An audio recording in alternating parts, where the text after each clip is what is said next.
Onte enrolleime, pero eu do que quería falar é de como os homes de esquerdas son misóxinos e conectando coa idea esa da ignorancia organizada que di Zizek, nos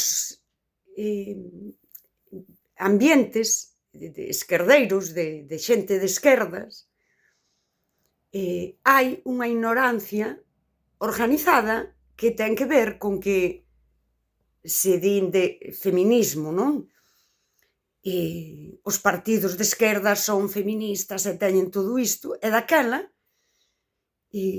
hai homes e mulleres xogando á ignorancia organizada.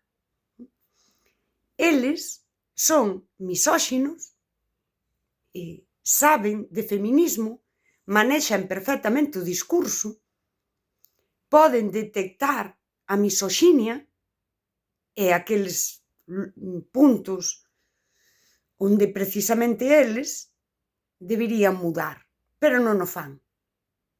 Elas, por suposto, tamén saben todo isto e ademais comparten espazos con homes e xogan a que eles xa están deconstruídos.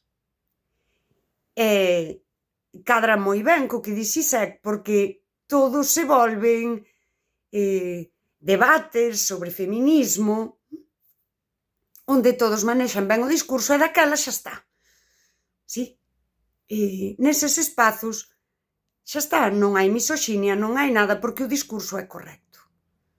Pero eles foron perfectamente socializados como a todos os demais. E son misóxinos. Non hai moitos días eu estaba aquí en Carballo cun home destes ambientes. Eu saio por aí e a xente está.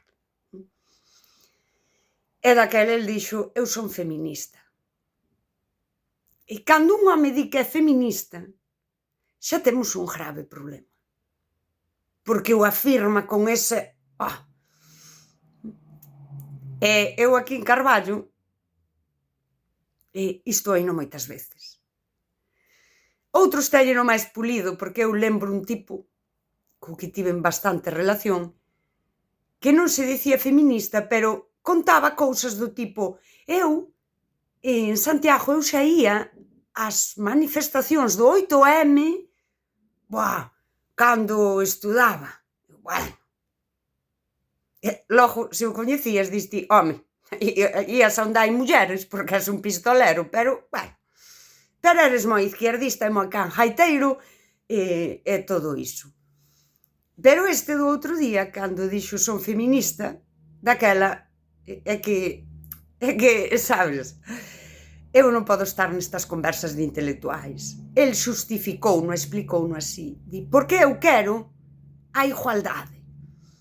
Pero a igualdade real. E daquela, dixo, soltou a súa misoxinia. E di, eu, por exemplo, quería ver as mulleres facendo aqueles traballos, non me acordo que traballos nomeou. E dixenlle eu, ti sabes algo sobre a loita das mulleres asturianas por traballar na mina, que non se lles permitía? E refírome a traballar oficialmente e cobrar por ir á mina, porque as mulleres sempre traballaron carrexando carbón. E quedou como... E dixenlle outra cousa, dixo, eu concordo contigo en que eu tamén quero ver aos homes facendo o traballo que fan as mulleres así, en igualdade numérica.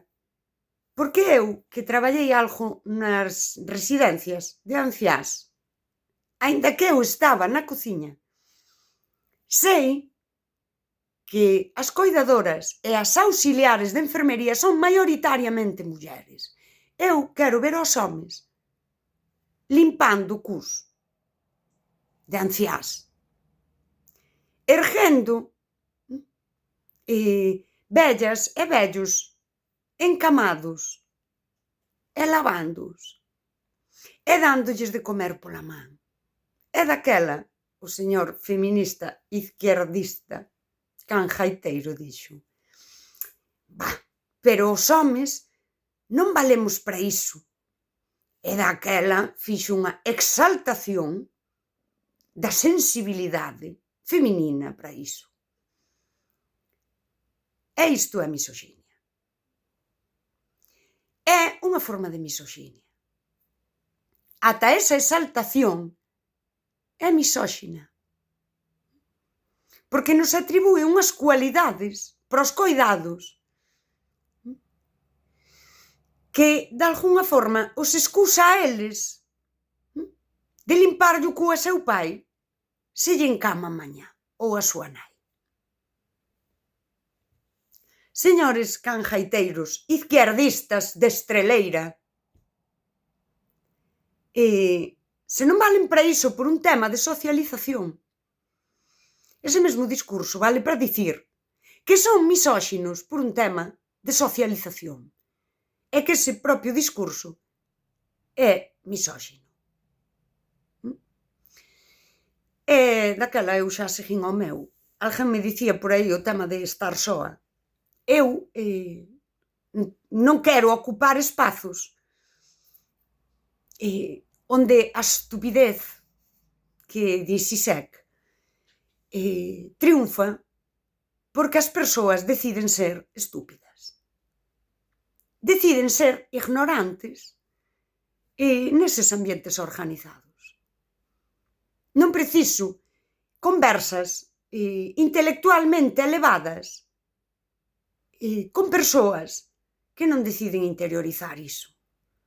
Eu lembro tamén un moi canjaiteiro de Carballo falar das súas lecturas de Galeano, a política ou a sensibilidade ou así.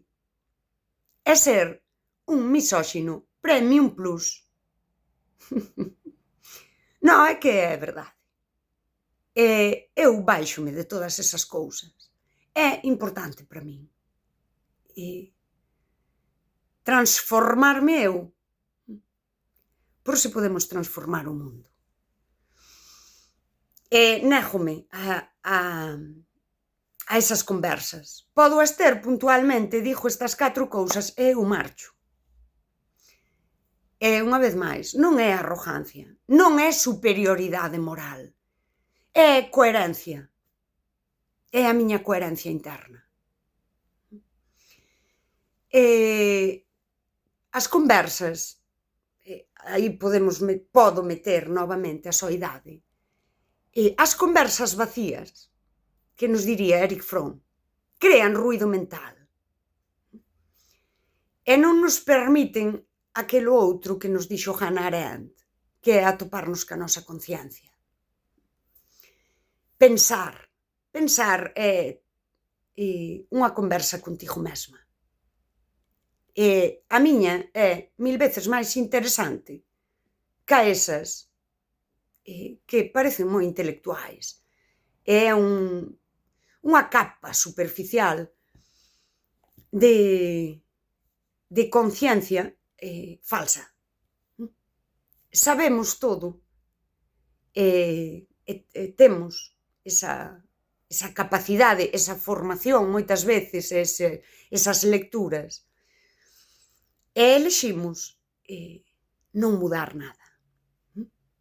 E volvemos ter a misoxinia, aquela de sempre, agora neses ambientes de esquerdas, progres e así. No, gracias. Estou moi ben sen iso. É máis, necesito realmente marcar a diferencia de persoa consciente, coherente, que tomei a decisión de vivir sen finxir que tento mudar o mundo. Non o mudo, sei que non o vou mudar, pero non vou xogar a que me importa e que fago por mudalo mentras non fago nada. E nada máis.